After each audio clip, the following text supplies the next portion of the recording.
closing the De Minimis Loophole Act. This is a case of the exception that followed the rule. A loophole in our trade system has been exploited overseas, particularly by China and other sellers.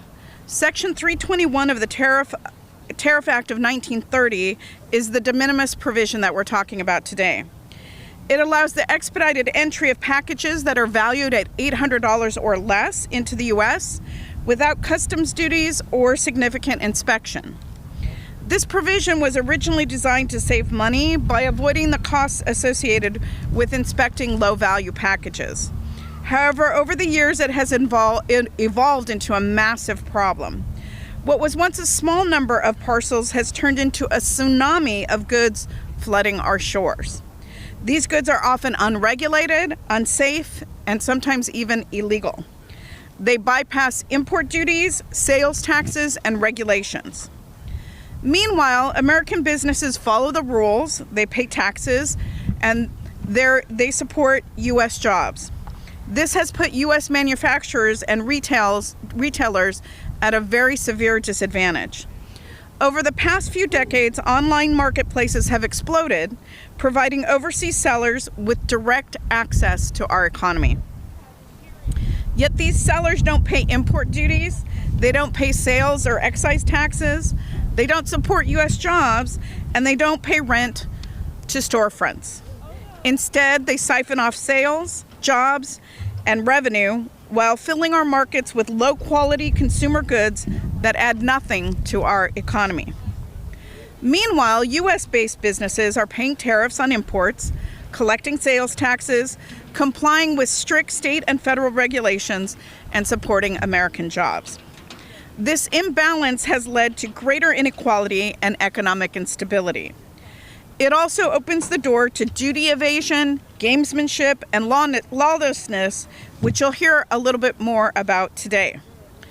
With over 4 million packages arriving on our shores every day, meaningful enforcement of laws is nearly impossible. The de minimis provision has become a tool for illicit trade, especially from China. Whether it's fentanyl and its precursors, ghost guns, illegal silencers, cheap knockoffs, or unsafe toys made with lead, China remains the source of many harmful products that are entering our market. But the problem isn't just about China, it's about the loophole itself. We cannot keep responding with half measures or simply playing whack-a-mole with specific countries.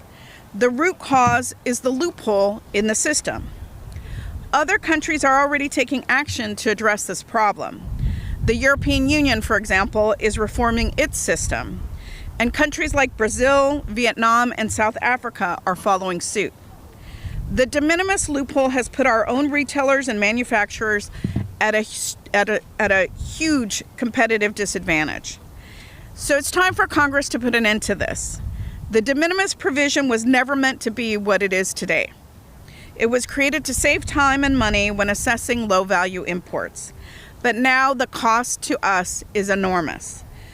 We feel it is in the billions of dollars in lost revenue, in the jobs shipped overseas, in stolen intellectual property, and tragically in the lives of young people and loved ones who we have lost to fentanyl. If we are being truly intellectually honest and true to our laws, there should be no de minimis. If goods are coming into the United States, they should meet our health and safety standards. They should pay import duties. And if they are illegal or illicit, customs should have the tools and the authority to find those packages, to stop them, and to hold the perpetrators accountable. This bill is a necessary first step, but there is more that can be done. It's time to close the de minimis loophole and protect American workers, businesses, and consumers. Again, I want to thank you for being here today. I would now like to invite Anderson Warlick, the chairman and CEO of Parkdale Mills. He is going to discuss how closing the de minimis loophole will support American manufacturing. Anderson, the microphone is yours. Congresswoman Sanchez, thank you for the opportunity to speak today in support of this legislation that is important to our nation, to the U.S. textile industry, to me personally, and to the men and women who work for Parkdale Mills. My name is Anderson Warlick, and I am the chairman and CEO of Parkdale Mills, which is headquartered in Gastonia, North Carolina. We're right outside Charlotte, North Carolina. We're one of the world's leading manufacturers of spun yarns with significant operations here in the United States and also the Western Hemisphere. I am extremely grateful for Congresswoman Sanchez's leadership on this issue and for all of you here today in support of this bill. I think the Congresswoman gave probably one of the best speeches I've heard on the problems with de minimis. De minimis is severely impacting my company, U.S. textile and apparel manufacturers, brands and retailers, and our Western Hemisphere trading partners. I cannot emphasize enough the urgency to close the de minimis loophole. The American textile industry has lost 27 manufacturing plants in the last 20 months. The entire industry is facing a severe economic decline, and nearly every textile facility in our country is now running at significantly reduced run rates, and some lines are completely idle. We are, without a doubt, the industry that's most affected by de minimis. Textile and apparel imports make up at least 50% of the boxes and goods that come in daily into this country. And they're coming in duty-free, undercutting domestic textile and apparel manufacturers, and they facilitate the delivery of illegal and illicit products to our doorsteps. Our workers and companies make life-saving equipment for our U.S. warfighters, and we make critical PPE in times of crisis, particularly during the COVID crisis. Our industry provides much-needed jobs in rural areas of the country, and it's a springboard for workers to work their way out of poverty into higher-paying jobs. And those jobs last for generations. Those are being destroyed by de minimis.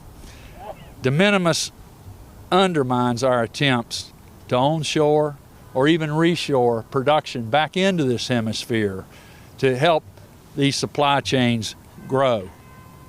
De minimis is also, as the Congresswoman highlighted, it's costing the U.S. Treasury billions of dollars every year in uncollected duties and taxes. This legislation, the closing the De Minimis Loophole Act, is the most far-reaching bill introduced to date to put an end to de minimis. I urge the members of Congress on both sides of the aisle to sign on to this legislation immediately so we can close the de minimis loophole now. Thank you. Thank you so much. I would now like to welcome Andy Edmondson from the National Association of Police Organizations. She will talk about how closing the de minimis loophole will help officers on the front lines of the fentanyl crisis.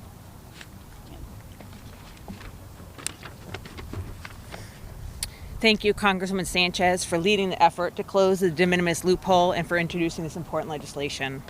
I'm here on behalf of the National Association of Police Organizations, which represents over 250,000 state and local law enforcement officers across the country.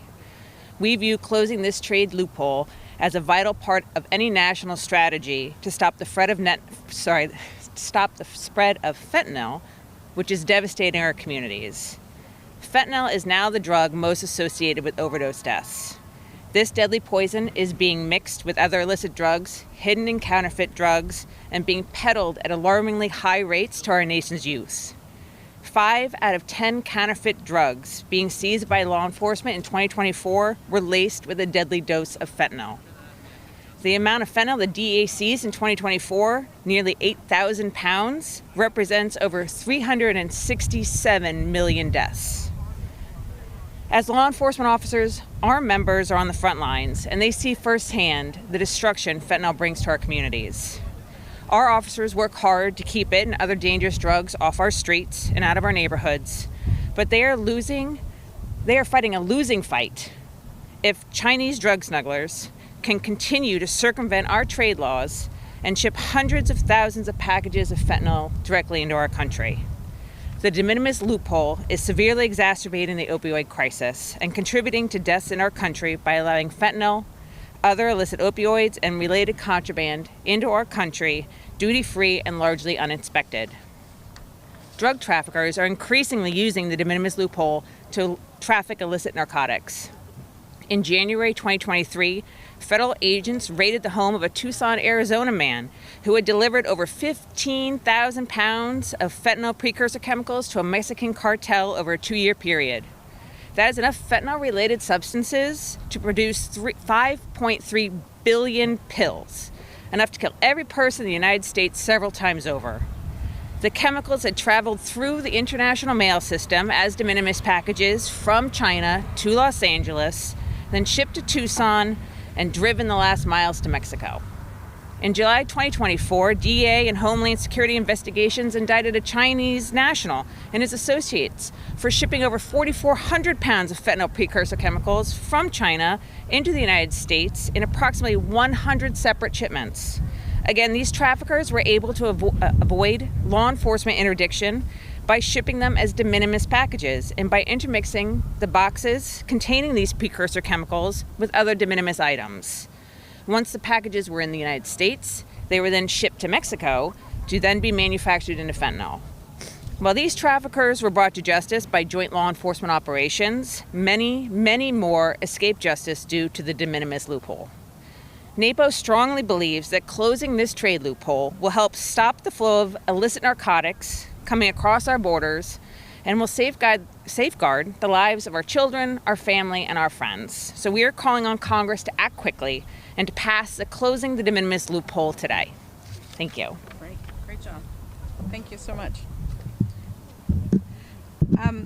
We had another speaker, Andrea Thomas from Facing Fentanyl, who was supposed to join us today for the press conference, but her flight was unfortunately delayed. Andrea is the founder of Facing Fentanyl, an organization that she started after losing her daughter Ashley to fentanyl overdose. She asked me if I could read her statement, and so I'm going to do that now. Facing Fentanyl strongly supports Congresswoman Sanchez's Closing the De Minimis Loophole Act. This critical piece of legislation takes a significant step forward towards closing the dangerous loophole that has allowed deadly fentanyl and other illicit substances to enter the United States undetected, putting our communities and our families at grave risk. The de minimis loophole has enabled small packages from countries, particularly China, to bypass proper inspection, facilitating the flow of synthetic opioids like fentanyl into our neighborhoods. These deadly substances have claimed the lives of thousands of individuals, especially young people, and have devastated countless families across the country. By terminating de minimis treatment for packages from China immediately and for all other countries as well, this bill will take an important stride in stopping fentanyl from entering our borders undetected and unregulated. The bill's provisions also ensure consistency between postal shipments and other shipments, which is critical to closing gaps that have been exploited by drug traffickers. As an organization representing over 200 fentanyl awareness groups and thousands of families who have lost loved ones to fentanyl poisoning, Facing Fentanyl knows firsthand the devastating impact of this epidemic. This bill is a necessary and urgent measure to protect future generations from the same tragic fate. We thank Congresswoman Sanchez for her leadership and urge Congress to act quickly to pass this bill and bring an end to the flow of fentanyl into our communities. Facing Fentanyl stands in full support of the Closing the De Minimis Loophole Act and calls on lawmakers and our president to make it a priority. Again, we really appreciate her remarks, although she could not be here in person. And now it's my pleasure to welcome Roy Hausman from United Steelworkers to discuss how closing the loophole will benefit American workers. Roy? All right. Good afternoon, everyone. My name is Roy Hausman. I'm the Legislative Director for United Steelworkers.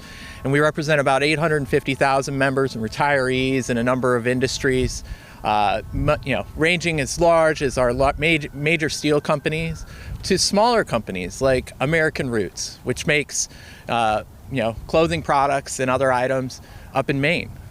So those workers there face the competition of an unregulated de minimis. And that's why the steelworkers are very supportive of Representative Linda Sanchez's closing the de minimis loophole act, because it starts with our small employers, where we represent workers, right? That's a community of mostly migrant workers who have been diligently producing products in Maine and creating an ecosystem, right? And that ecosystem shouldn't have to unfairly compete against an $800 de minimis where people are able to ship a product in and avoid all customs duties and the relative protections that have been discussed so far. So when workers want to make that decision of choosing to buy an American-made good or choosing to buy something online, they need that opportunity. I think that that's something that we continue to think about all the time from a steelworker's perspective. And we talk about fentanyl, we talk about these issues. Those are real issues that our membership deal with day in, day out. Our staff and others, the amount of times that we have to deal with that grievance, that termination, that issue over someone's choices in unfortunate circumstances because there's this easy access to fentanyl and other drugs. And this ability for us to close the de minimis loophole and reduce this sort of packages. And then we have to ask ourselves what the importance of these issues related to the broader issues that when we trade. The idea that right now, where many of these packages come from the People's Republic of China, where you have 7 million people in Hong Kong who've lost their democratic rights, forced labor in the Uyghur region, all of these elements combine together to say, why are we allowing these packages to come in unregulated and at a level that is just easy to pass through and causes too much chaos and frustration for workers and for communities and businesses. So for USW, we see this bill as the right direction and an ability for us to make sure that when we close the de minimis loophole, we're improving domestic workers' opportunity, we're improving small businesses, large businesses, and the communities around us. So we again want to thank Linda Sanchez for her work on this, and we will look forward to working with members of Congress and pushing this legislation forward. Thank you. Okay, and finally, I would like to welcome Patrick Cunane from Stoker Strategies, who has seen firsthand how detrimental de minimis has been for American businesses as well. Thank you, Congresswoman. It's really an honor to be here, and Congresswoman Sanchez, thank you so much for this bill.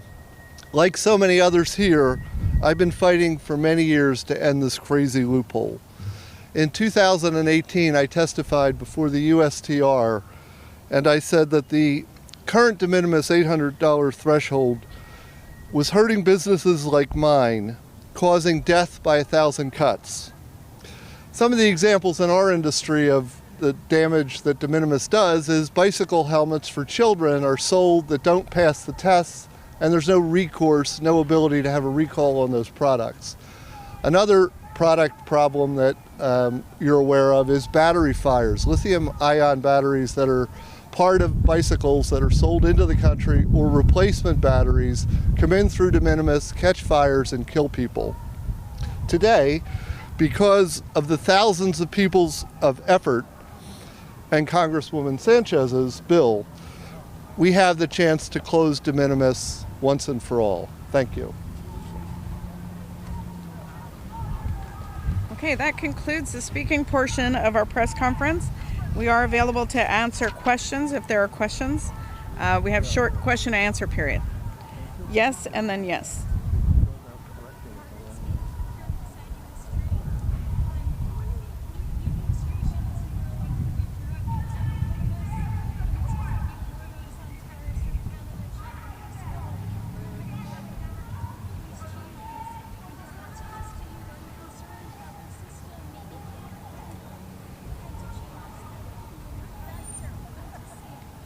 Yeah, so what we have seen is a lack of real strategic understanding of trade and trade issues by this administration, because they announce things and then realize that they're unworkable and they walk them back. So my bill would have a transition period where we would work with Customs and Border Patrol and the Postal Service to make sure we have the systems in place to handle the volume of packages that come in, so that they don't come into our economy unregulated and without paying duties on those goods. Yes.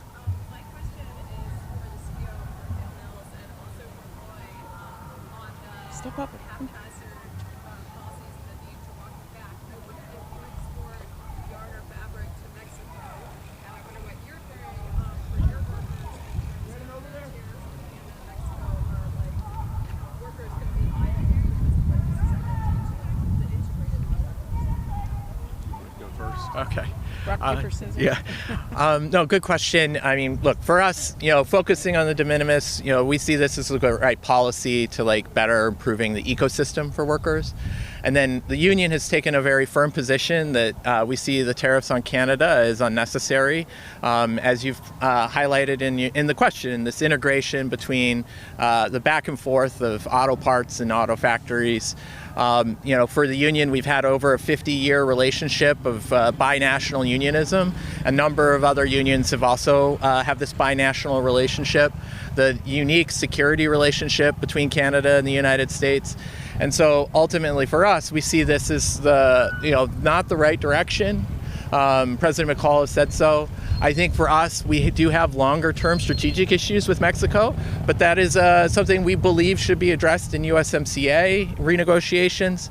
The 25% tariff without really thinking about how we properly address the labor and environmental issues in Mexico isn't just the only issue. Fentanyl isn't the only issue, and immigration isn't the only issue for American workers, and that includes these items like improving working conditions in Mexico so that we're not unfairly competing and not allowing these multinational corporations to pollute in countries while at the expense of American workers. And so, I mean, that's kind of where we're at least with those items. But, I mean, we see this as all part of a larger ecosystem related to trade, and this de minimis it may sound small, but it's really big, All right. Thank you. That's a great question, and we do export to Mexico. We also, but the textile industry has a unique supply chain. If you go back to when NAFTA was originated in 1994, we did something in our industry that we adopted, and it was called the yarn forward rule. And that yarn forward rule meant that everything, and whether it was a garment or a textile product, had to be made in either Canada, the United States, or Mexico. And that yarn forward rule has worked very, very well, in this supply chain, going back and forth. The tariffs will interrupt the yarn forward rule. How long would they be in place before you would have to start furloughing? And how many people could it affect? That could be weeks. Within weeks, you think? Yeah, but I do think that the way the textile industry operates, it could be a role model for other industries, because I don't know that the autos and other industries there have the same type of component forward issue. 100% of what we do has to be made in those countries. So if I'm the administration, I look at that and say, this is something that works. This is something that's working, that's not beating the system by bringing in counterfeit parts or other parts from China or other countries. So, thank you.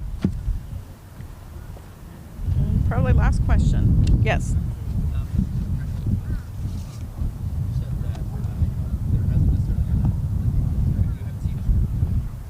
No. No.